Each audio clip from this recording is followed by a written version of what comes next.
বারাসাতে জেলাশাসক দপ্তরে স্মারকলিপি জমা দিল বামেরা।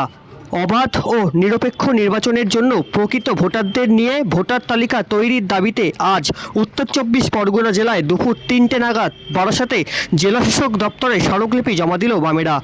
আজকের এই কর্মসূচিতে উপস্থিত হয়েছিলেন বাম নেতা সুজন চক্রবর্তী, উপস্থিত ছিলেন সিপিআইএম নেতা আহমেদ আলী খান, বাম নেত্রী গার্গী চ্যাটার্জি সহ একাধিক বাম সমর্থক।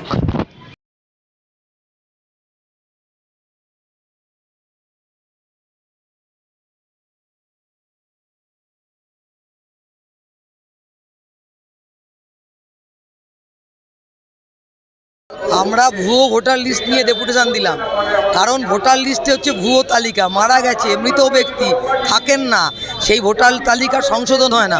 আর এই ভুয়ো ভোটার লিস্টগুলো নিয়ে তৃণমূল হচ্ছে পাড়ায় পাড়ায়, এলাকায় এলাকায়, বুথে বুথে ফলস ভোট দেয়। আমরা এটা বলতেই এসেছি।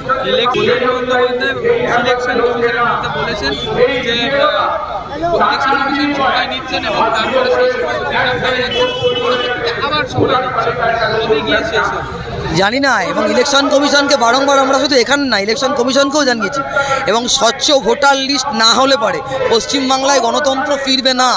পশ্চিমবাংলায় গণতন্ত্রকে ফেরানোর জন্য স্বচ্ছ ভোটার তালিকার অত্যন্ত জরুরি, এবং আমরা এই লড়াইটা চালিয়ে যাব।